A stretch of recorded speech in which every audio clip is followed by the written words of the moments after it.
Halo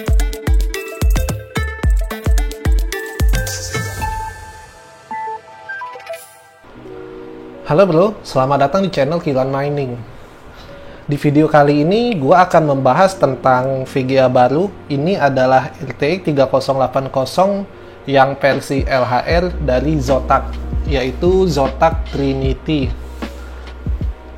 Oke, langsung saja. Kali ini gua akan membahas untuk unboxing VGA ini. Lalu gua akan melakukan testing hash rate seperti biasa, dan untuk testingnya itu gua akan melakukan di koin Ethereum, Ravencoin, dan Ergo. Kita fokus ke 3 koin fenomenal ini dulu. Lalu setelahnya gua akan melakukan testing untuk profitabilitasnya. Oke, langsung saja. Pertama kita unboxing dulu.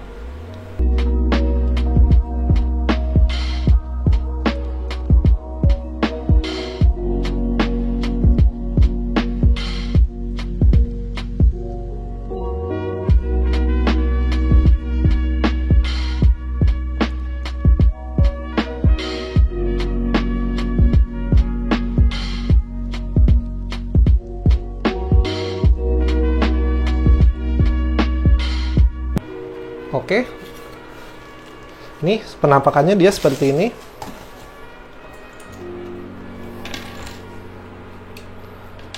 Ini bisa dilihat. Untuk bagian fan-nya juga hati-hati, kalau kena ini lumayan sakit di sini, soalnya dia agak menonjol keluar. Ini dia menggunakan dua PCIe 6+2 pin, jadi nggak terlalu banyak, standar untuk versi 3080. Oke, jadi setelah ini gua akan melakukan tes nyala dulu. Kita lihat apakah ini berfungsi normal atau enggak. Lalu setelahnya langsung kita tes untuk hash rate-nya. Oke, jadi ini penampakannya setelah dinyalakan. VGA-nya panjang banget, hampir penuh satu rak ini yang 50 cm. Lalu RGB di atasnya ini lumayan silau, lumayan kinclong, dan dia termasuk yang silent fan ya. Jadi kalau misalnya loadnya lagi nggak banyak, dia fan-nya mati. Untuk di belakangnya sendiri dia ada satu LED-nya di bagian belakang untuk logo Zotac. Oke, jadi setelah ini gue akan melakukan testing untuk hash rate Ethereum, Raven, dan Ergo, sekaligus kasih lihat untuk profitabilitas VGA ini. Oke, sekarang waktunya gue untuk melakukan pengetesan hash rate-nya. Yang pertama ini gue akan melakukan pengetesan untuk Ethereum, dimana di sini gua menggunakan miner dari NB Miner. Kenapa? Karena untuk versi LHR ada beberapa software miner seperti NB Miner, LOL Miner, dan lainnya. Itu mereka sudah memberikan atau sudah unlock hash rate secara kurang lebih 68 hingga 70% dari hash rate normalnya. Jadi untuk VGA RTX 3080 sendiri kan yang versi non LHR itu harusnya bisa menyentuh hingga 100 MHz. Sedangkan dengan menggunakan software NB Miner ini, gua bisa mendapatkan kurang lebih 68 hingga 69%-nya, yaitu di angka 68 MHz hingga 69 MHz untuk hash rate-nya. Bisa dilihat pada bagian sebelah kiri ini hash rate-nya adalah 69,28 MHz. Menurut gua ini cukup bagus karena untuk harga RTX 3080 sendiri masih cukup terjangkau, yaitu sekitar 23 hingga 26 juta. Jadi tergantung dari harga yang kalian dapat, kalian bisa balik modal lebih cepat untuk VGA RTX 3080 yang ini. Lalu untuk settingan overclocknya, gua menggunakan di core clocknya 0. Gua udah coba dengan absolute core clock, cuman hash rate-nya jadi turun, jadi gua nggak pakai, gua biarin kosong aja. Lalu untuk memory clock-nya gua setting di 2600. Untuk fan-nya, karena di tempat gua itu panas, jadi fan-nya gua bikin agak tinggi, yaitu 85%. Seharusnya kalian bisa stabil di 69 MHz jika kalian tinggal di daerah yang dingin atau ruangannya dingin. Lalu untuk power limitnya ini gua set di 240. Setelah ini gua akan melakukan pengetesan untuk Ergo. Mari kita lihat.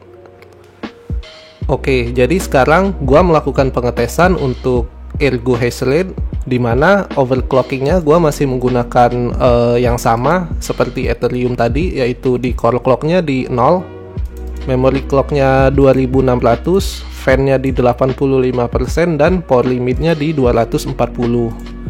Untuk konsumsi daya dia 11-12 dengan yang Ethereum, sedangkan untuk overclockingnya juga sama. Lalu untuk hash rate-nya RTX 3080 versi LHR ini dia tidak berpengaruh terhadap Ergo, yang artinya dia akan mendapatkan full hash rate sebanyak 225 MHz. Kalian bisa lihat pada bagian sebelah kiri ini, di sini bisa dibilang cukup stabil dengan nilai 225 MHz, 6, 8, 9, yang artinya kurang lebih sama di 225 MHz. Lalu setelah ini gue akan melakukan pengetesan untuk Ravencoin.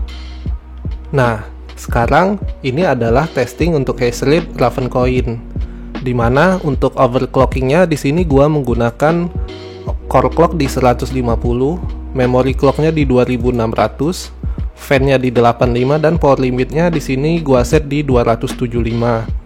Tentunya untuk overclocking Ravencoin ini kalian bisa tingkatkan lagi, seperti meningkatkan core clocknya, memory clocknya, atau power limitnya, tergantung dari keadaan atau suhu dari ruangan kalian. Karena di tempat gua cukup panas, jadi gua nggak bisa lebih tinggi dari ini, karena pasti akan mengakibatkan thermal throttling.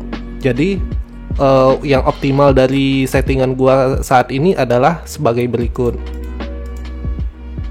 Lalu untuk hash rate-nya sendiri kalian bisa lihat pada bagian sebelah kiri ini. Di sini untuk Ravencoin PGA ini bisa menghasilkan 47,30 hingga 47,42 MHz, yang artinya PGA ini punya sedikit lebih tinggi hash rate-nya dibanding dengan RTX 3070 Ti untuk Ravencoin. Lalu setelah ini gua akan melakukan pengetesan untuk profitabilitasnya dari ketiga koin yang gua coba testing tadi, yaitu Ethereum, Ergo, dan Ravencoin. Di sini gua akan membuatkan Google Sheet-nya. Oke, di sini gua buat beberapa table untuk melihat profitabilitasnya, dimana untuk Ethereum tadi ini bisa menghasilkan 68 hingga 69 MHz, jadi akan gua bulatkan menjadi 69. Sedangkan untuk Ravencoin ini bisa menghasilkan kurang lebih 46 hingga 47 MHz, jadi gua bulatkan menjadi 47. Lalu untuk Ergo gua bulatkan menjadi 225 MHz. Lalu untuk perhitungannya di sini gua akan cek pada website What2Mine. Kita masukkan hash rate-nya pada kolom sesuai dengan algoritmanya.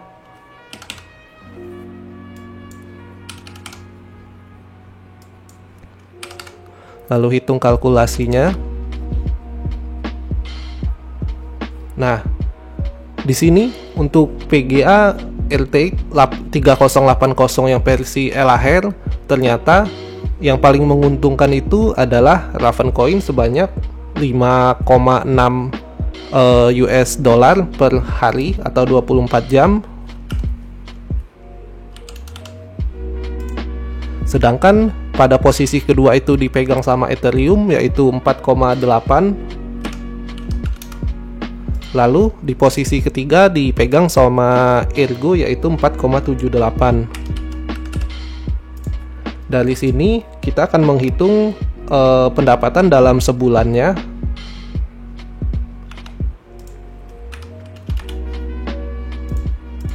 Oke, untuk pendapatan ini dia belum dipotong sama biaya listrik. Jadi di sini gua akan menghitung pendapatan secara keseluruhannya, di mana untuk RTX 3080 versi LHR saat ini atau per difficulty atau profitabilitas tanggal 18 September 2021, dia yang paling menguntungkan adalah Ravencoin. Disusul dengan yang kedua adalah Ethereum di harga atau di pendapatan 144 US dollar per bulan, sedangkan di posisi ketiga ada Ergo. Bedanya cukup tipis. Jadi kalian bisa pilih koin manapun yang sesuai dengan selera kalian. Dimana kalau gua masih tetap akan nambang Ethereum. Lalu untuk balik modalnya di sini PGA ini gua beli di harga cukup murah, yaitu sekitar 23.850.000. Untuk pembeliannya sendiri di sini gua beli di Tokopedia seperti biasa. Kebetulan ini gua dapet di toko expert komputer. Jadi kalian bisa langsung cek aja di tokonya. Lalu di sini gue akan hitung untuk berapa lama PGA ini balik modal. Nah, jadi untuk balik modal dari PGA ini tuh jika kalian menambang Ethereum, kalian butuh 348 hari untuk balik modal. Sedangkan jika kalian menambang Ravencoin, kalian akan membutuhkan kurang lebih 330 hari. Sedangkan untuk menambang Ergo, kalian akan membutuhkan 349 hari. Yang artinya bisa dibilang untuk PGA 3080 LHR ini tidak cukup menguntungkan kalau menurut gua, dimana toleransi investasi gua biasanya sekitar 200 hingga 250 hari untuk balik modalnya. Jadi buat kalian yang ingin membeli PGA terutama untuk RTX 3080 LHR, mohon dipikir-pikir dulu, karena di luar sana masih banyak PGA lain yang bisa memberikan balik modal lebih cepat dibanding PGA ini. Terlebih lagi jika kalian mendapatkan PGA ini di harga standarnya sekarang tuh untuk RTX 3080 LHR bisa sekitar 25 hingga 27 juta. Itu bahkan bisa lebih lama lagi balik modalnya. Perlu diingat sekarang nih kita udah mau masuk akhir tahun, dimana kalau berdasarkan history, menurut gua ya, ini pendapat gua bukan saran atau hal-hal untuk investasi kalian. Dari history gua biasanya untuk kripto itu ketika masuk di fase bull run, dia akan puncaknya tuh di Desember hingga Januari. Setelah itu biasanya akan langsung drop sampai nggak tahu kapan. Namun mudah-mudahan pada fase kali ini tidak seperti tahun-tahun sebelumnya. Mudah-mudahan bull run ini bisa bertahan hingga setahun ke depan. Kita nggak tahu, mari berharap. Oke, sekian dulu video gua tentang profitabilitas RTX 3080 versi LHR kali ini. Mudah-mudahan ini bisa membantu. Untuk overclockingnya kalian bisa lihat pada video ini. Jika ada kritik, saran, dan masukan, jangan ragu untuk tulis di kolom komentar. Sampai jumpa di video selanjutnya. Terima kasih.